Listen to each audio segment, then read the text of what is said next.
Hi friends, welcome back to ಚಿಕೆ ಗಾನಸ್ kitchen. ಇವತ್ತು ನಾನು ತುಂಬಾ ಈಸಿಯಾದಂಥ ಕೇವಲ 5 ನಿಮಿಷದಲ್ಲಿ ಮಾಡುವಂಥ ಬ್ರೇಕ್ಫಾಸ್ಟ್ ರೆಸಿಪಿನ ಮಾಡ್ತಾಯಿದ್ದೀನಿ.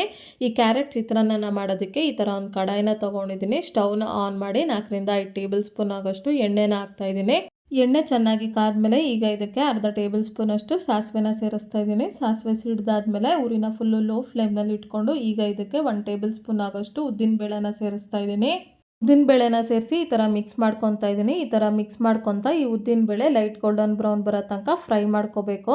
ಈಗ ನೋಡಿ, ಉದ್ದಿನ ಬೇಳೆ ಎಲ್ಲ ಈ ಥರ ಲೈಟ್ ಗೋಲ್ಡನ್ ಬ್ರೌನ್ ಬಂದು ಫ್ರೈ ಆಗಿದೆ. ಈ ಥರ ಫ್ರೈ ಮಾಡ್ಕೊಂಡಾದ್ಮೇಲೆ ಈಗ ಇದಕ್ಕೆ ಒಂದು ಮೀಡಿಯಂ ಸೈಜ್ ಇರುವಂಥ ಈರುಳ್ಳಿನ ಈ ಥರ ಸಣ್ಣದಾಗಿ ಕಟ್ ಮಾಡ್ಕೊಂಡು ಹಾಕ್ಕೊತಾ ಇದ್ದೀನಿ. ಹಾಗೆ ಒಂದು 3 ಹಸಿಮೆಣಸಿನ್ಕಾಯಿನ ಈ ಥರ ಉದ್ದವಾಗಿ ಕಟ್ ಮಾಡಿಕೊಂಡು ಅದನ್ನು ಸೇರಿಸ್ತಾ ಇದ್ದೀನಿ.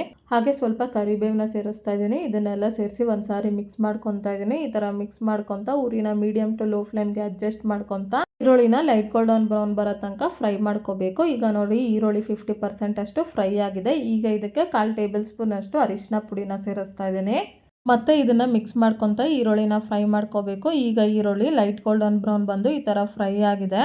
ಈಗ ಇದಕ್ಕೆ ನಾನು ಯಾವ ಕಪ್ನಲ್ಲಿ 1 ಕಪ್ಪಷ್ಟು ಈರುಳ್ಳಿನ ತೊಗೊಂಡು ಅದೇ ಕಪ್ನಲ್ಲಿ 1 ಕಪ್ಪಷ್ಟು ತುರಿದಿಟ್ಟಂಥ ಕ್ಯಾರೆಟ್ನ ಹಾಕ್ತಾಯಿದ್ದೀನಿ.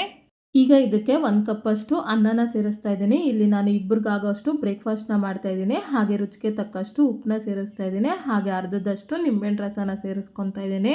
ಈ ಥರ ನಿಂಬೆಹಣ್ಣು ರಸನ ಸೇರಿಸಿ ಆದಮೇಲೆ ಈಗ ಈ ಅನ್ನನ ಮಿಕ್ಸ್ ಮಾಡ್ಕೋಬೇಕು. ಈ ಥರ ಮಿಕ್ಸ್ ಮಾಡ್ಕೋಬೇಕಾದ್ರೆ ಊರಿನ ಫುಲ್ಲು ಲೋ ಫ್ಲೇಮ್ನಲ್ಲಿ ಇಟ್ಕೊಂಡು ಮಿಕ್ಸ್ ಮಾಡ್ಕೋಬೇಕು. ಈಗ ನೋಡಿ, ಅನ್ನನ ಈ ಥರ ನೀಟಾಗಿ ಮಿಕ್ಸ್ ಮಾಡ್ಕೊಂಡಿದ್ದೀನಿ. ಈ ಥರ ಮಿಕ್ಸ್ ಮಾಡ್ಕೊಂಡಾದ್ಮೇಲೆ ಈಗ ಇದಕ್ಕೆ ಕೊನೆಯದಾಗಿ ಸಣ್ಣದಾಗಿ ಕಟ್ ಮಾಡಿದಂಥ ಕೊತ್ತಂಬರಿ ಸೊಪ್ಪನ್ನ 2 ಟೇಬಲ್ ಸ್ಪೂನ್ ಅಷ್ಟು ಸೇರಿಸ್ತಾ ಇದ್ದೀನಿ. ಈ ಥರ ಕೊತ್ತಂಬರಿ ಸೊಪ್ಪನ್ನ ಸೇರಿಸಿ ಆದಮೇಲೆ ಇನ್ನೊಂದು ಸಾರಿ ಇದನ್ನು ಮಿಕ್ಸ್ ಮಾಡ್ಕೊತಾ ಇದ್ದೀನಿ. ಹಾಗೆ ಈ ಕ್ಯಾರೆಟ್ ಚಿತ್ರಾನ್ನ ಬೆಳಗಿನ ಬ್ರೇಕ್ಫಾಸ್ಟ್ಗೆ ಅನ್ನ ರೆಡಿ ಇದ್ದರೆ ಸಾಕು. ಕೇವಲ 5 ನಿಮಿಷದಲ್ಲಿ ನೀವು ಇದನ್ನು ಮಾಡ್ಕೋಬೋದು. ನೋಡಿ, ಈ ಥರ ಮಿಕ್ಸ್ ಮಾಡ್ಕೊಂಡಾದ್ಮೇಲೆ ಕ್ಯಾರೆಟ್ ಚಿತ್ರಾನ್ನ ಈ ಥರ ರೆಡಿ ಆಗಿದೆ. ಈಗ ಸ್ಟವ್ನ ಆಫ್ ಮಾಡಿಕೊಂಡು ಈಗ ಇದನ್ನು ಈ ಥರ ಸರ್ವಿಂಗ್ ಪ್ಲೇಟ್ಗೆ ತೊಗೊತಾ ಇದ್ದೀನಿ. ನೋಡೋದ್ರಲ್ಲೇ ಎಷ್ಟು ಈಸಿಯಾಗಿ ಈ ಬ್ರೇಕ್ಫಾಸ್ಟ್ ರೆಸಿಪಿನ ಮಾಡ್ಬೋದು ಅಂತ. ಈ ರೆಸಿಪಿನ ನೀವು ಒಂದ್ಸರಿ ಟ್ರೈ ಮಾಡಿ ನಿಮಗೆ ಹೇಗೆ ಬಂತು ಅಂತ ನನಗೆ ಕಮೆಂಟ್ ಬಾಕ್ಸ್ನಲ್ಲಿ ತಿಳಿಸಿ. ಈ ರೆಸಿಪಿ ನಿಮಗೆ ಇಷ್ಟ ಆದಲ್ಲಿ ಲೈಕ್ ಮಾಡಿ, ಶೇರ್ ಮಾಡಿ, ಸಬ್ಸ್ಕ್ರೈಬ್ ಮಾಡಿ.